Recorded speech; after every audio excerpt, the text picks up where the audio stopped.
He wasn't a headless Superman because we wanted him to be a headless Superman. We were thwarted. All of these hardworking people were thwarted. We were not allowed to have that happen, okay? That was not on us. That was not because we didn't want that to happen for you. Listen, guys, I am a comic nerd. I've been growing up with this stuff. I love all this stuff. I want to blow all of your minds with all the crossovers and all the goods. And trust me, it bummed me out greatly when we couldn't get Henry Cavill. I wanted him so bad in the first movie, and we couldn't get him. That was not because we didn't try. That was not because we chose not to have him there. That was not on us. Moreover, in this movie, people are slagging on James Gunn because Jennifer Holland, his wife, who is an actress, who's on a show, who's on Peacemaker and was in Suicide Squad, yes, but is connected to the Justice Society. We used Jennifer and Steve in that scene, in the mid-credit scene in Shazam. But that was not the original intent. The original intent was to have Hawkman and Cyclone be there to inviting me. By the way, this is a little bit of a spoiler alert for anybody who hasn't seen the movie. Sorry! Whatever, it's all online anyway. So our intent, our desire, Walter Hamada, Peter Safran, David Sandberg, myself, everybody, we had a awesome scene that would have tied me in to the JSA with Hawkman and with Cyclone, and we were thwarted. This is not me. I'm not talking about these things as I'm trying to blame anybody for our movie doing however well or not well it's doing. I am merely coming to the defense of the people that ought to be defended. I'm coming to the defense of truth, because truth is good, and we should all live in it, guys, even when it's hard, even when it's something that might fly in the face of something that we already might have believed before, and now it challenges whatever our idea or our opinion is. We need to live in the truth, okay? So that's what's going on.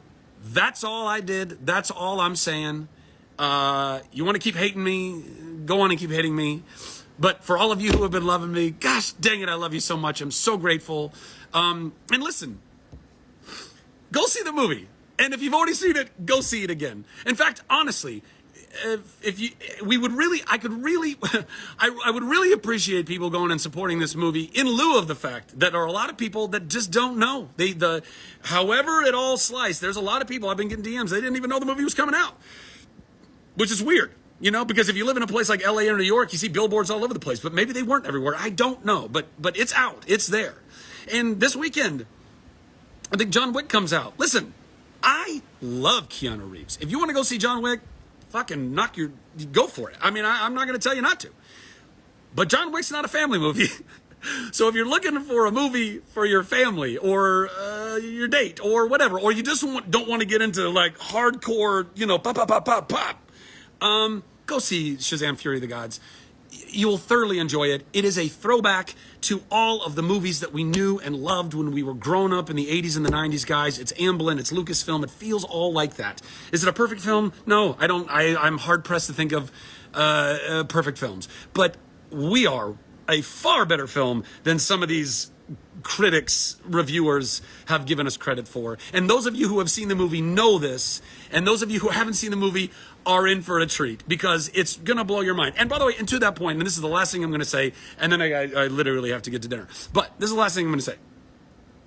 Right now on Rotten Tomatoes, which has become the new Siskel and Ebert of everything comes down to Rotten Tomatoes. Listen, I can't go back and convince any of the reviewers or critics or whatever to go change their deal, or they're not going to add more. So that is what it is. But man, I would love our audience score to get so dang high that people are like, this doesn't make any sense, because it doesn't make any sense. It doesn't make any sense that we got shook down the way that we got shook down. It really doesn't.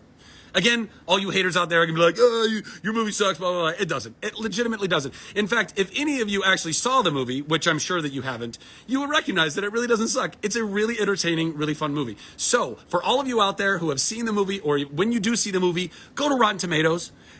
Go tell them that you enjoyed it. If you did. And by the way, if you didn't, you can tell them that too. I'm not going to tell you to lie about it.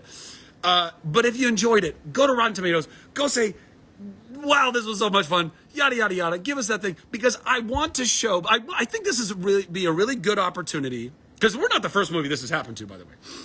But I think this could be a really great opportunity to show Rotten Tomatoes and to show the industry and to kind of show the world that this isn't exactly the best way that we should be evaluating movies. This is not exactly the most accurate way that we should be doing this stuff, because already our audience score is so disproportionately better than what our review score is. So obviously some people got some shit wrong. And that's all. I think that's all I got.